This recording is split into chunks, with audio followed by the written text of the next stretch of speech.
Friends, welcome to Bihar academy. मैं मोहम्मद तकबीर आलम स्वागत करता हूं आज की एक नई एपिसोड में। आज का संबंध होगा प्रधानमंत्री से, प्राइम मिनिस्टर से रिलेटेड। इससे पहले हम लोग कई वीडियो बना चुके हैं। तो प्रधानमंत्री जितने भी प्रश्न आएगा कॉम्पिटिटिव एग्ज़ाम में या बिहार बोर्ड क्लास 12 में भी ये प्रश्न पूछा जाता है। तो इससे संबंधित जितने भी पॉइंट आएगा हम लोग उस पर अध्ययन करेंगे।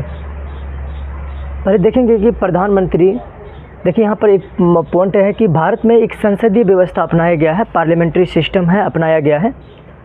इसमें जो है ना 2 हेड होते हैं, समझे ना। पार्लियामेंट्री सिस्टम अपनाया गया है, इसमें 2 हेड होते हैं।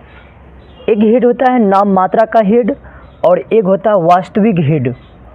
अब नाम मात्र का हेड कौन होता है? राष्ट्रपति को जो है ना नाम मात्रा का हेड होता है। और भारत में देखेंगे कि वास्तविक हेड जो होता है ना, रियल हेड, और प्रधानमंत्री को कहा गया है। जबकि अगर देखेंगे अमेरिका में वास्तविक हेड राष्ट्रपति होते हैं, चूँकि अमेरिका में प्रधानमंत्री तो होता नहीं है। अब यहाँ ध्यान दीजिएगा, भारतीय संविधान में एक अनुच्छेद है 74। अनुच्छेद 74 क्या कहता है कि राष्ट्रपति की सहायता के लिए एक मंत्री परिषद का गठन होगा। मंत्री परिषद जो बनाया जाता है, केंद्रीय मंत्री, उसी का गठन होगा। फिर अनुच्छेद 75 ये कहता है कि उन मंत्री परिषद का जो हेड होंगे ना, वह देश के प्रधानमंत्री होता है, क्योंकि प्रधानमंत्री के ही दिशा निर्देश पर उन लोग कार्य करते हैं। अब बात है प्रधानमंत्री की नियुक्ति से रिलेटेड। अब देखेंगे नियुक्ति कौन करते हैं? प्रधानमंत्री की नियुक्ति राष्ट्रपति के द्वारा किया जाता है। अच्छा, एक नियुक्ति होता है और एक निर्वाचन होता है, दोनों में अंतर है। निर्वाचन का मतलब होता है जनता के द्वारा चुना हुआ, लेकिन प्रधानमंत्री को तो जनता के द्वारा चुना हुआ होता ही नहीं है। हम लोग किसको चुनते हैं? मेंबर ऑफ पार्लियामेंट को चुनते हैं, और यही मेंबर ऑफ पार्लियामेंट क्या करता है? देश के प्रधानमंत्री को चुनते हैं। क्लियर? अब यहाँ ध्यान दीजिएगा, अगला पॉइंट में क्या है कि लोकसभा में बहुमत दल। अच्छा, बहुमत दल किसे कहेंगे? मान लीजिए कि 10 में से क्या है, ये 2 व्यक्ति 10 सीट है। अब इसमें से कुछ जो व्यक्ति 6 लेकर के आ जाएगा तो उसको हम लोग क्या कहेंगे? और बहुमत कहेंगे, समझे ना। तो यही है कि लोकसभा में बहुमत दल, जिसके पास ज़्यादा MP होगा, तो बहुमत दल के नेता क्या होता है? प्रधानमंत्री होते हैं। जैसे देखे होंगे कि 2019 ईस्वी को प्रधानमंत्री का इलेक्शन हुआ था। इसमें देखेंगे कि राहुल गांधी इतना मत नहीं ले पाए, जबकि प्रधानमंत्री मोदी जी लेकर के आए, तो उसको क्या कहेंगे? बहुमत दल कहते हैं। बहुमत का जिसके पास 1 से ज़्यादा हो। यहाँ पर दिया हुआ है कि 100% मत था, तो इसमें जो है 51 जो लेकर के आएगा वह क्या हो जाएगा? बहुमत दल कहलाएगा। अब यहाँ ध्यान दीजिएगा अगला पॉइंट में। अगला में क्या है कि प्रधानमंत्री बनने के लिए या तो लोकसभा या राज्यसभा दोनों में से किसी एक का मेंबर बनना आवश्यक है। अगर नहीं बनते हैं ऐसी स्थिति में तो 6 माह की आपको मोहलत दिया जाएगा राष्ट्रपति महोदय के द्वारा। इसके बाद जो है ना, नहीं बने तो आपको यानी सदस्यता से हटना पड़ेगा। तो ये है, प्रधानमंत्री बनने के लिए लोकसभा और राज्यसभा दोनों में से किसी एक का मेंबर होना ज़रूरी है। क्लियर? अब अगला देखेंगे कि जैसे हम लोग लोकसभा से अगर प्रधानमंत्री बनते हैं तो 25 साल होना चाहिए, जबकि राज्यसभा से बनते हैं तो 30 साल कम से कम उम्र होना चाहिए। तो इंदिरा गांधी और मनमोहन सिंह राज्यसभा से चुन करके प्रधानमंत्री बने थे, लेकिन वर्तमान समय में मोदी जी जो है ना, वो लोकसभा से क्या है? MP है, यानी वाराणसी से ये MP है, मेंबर ऑफ पार्लियामेंट है, तब वो प्रधानमंत्री बना है। अगला देखिए यहाँ पर क्या है, यदि प्रधानमंत्री किसी सदन का भी, जो हम लोग बताए थे वही लिखा हुआ है, किसी सदन का अध्यक्ष नहीं हो तो वो 6 माह के अंदर सदस्यता ले लें, वरना नहीं तो क्या करना पड़ेगा? पद को आपको छोड़ना पड़ेगा। क्लियर है ना? यानी 6 माह के अंदर आपको सदस्यता लेना पड़ेगा, नहीं लिए तो आपको पद क्या करना पड़ेगा? छोड़ना पड़ेगा। तो यही है कि 6 माह के अंदर क्या करना पड़ेगा? सदस्यता छोड़ना पड़ेगा।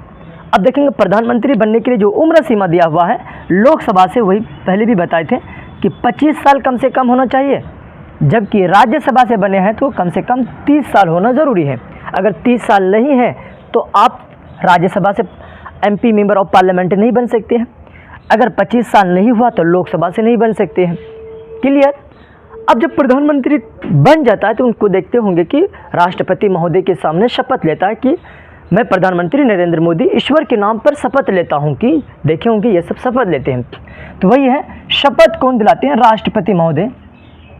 इनके अलावा इनका कार्यकाल बात करेंगे 5 वर्षों के लिए होता है, लेकिन अगर बीच में आप अपने इच्छा अनुसार छोड़ना चाहते हैं या किसी कारणवश ऐसा समस्या आ जाए तो वो प्रधानमंत्री क्या करता है, अपना कार्यकाल को छोड़ देते हैं, समझे ना। तो ये कार्यकाल 5 वर्षों के लिए होता है।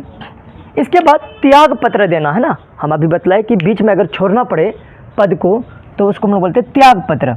अगर त्याग पत्र किसे देंगे तो राष्ट्रपति ही महोदय को दिया जाएगा। यानी त्याग पत्र कब कैसी स्थिति में दिया जाता है? या आप गंभीर रूप से बीमार पड़ गए या सिस्टम को चलाने के लिए सक्षम नहीं है, तो ऐसी स्थिति में आप क्या करना पड़ता है? त्याग पत्र देना पड़ेगा। क्लियर हो ना।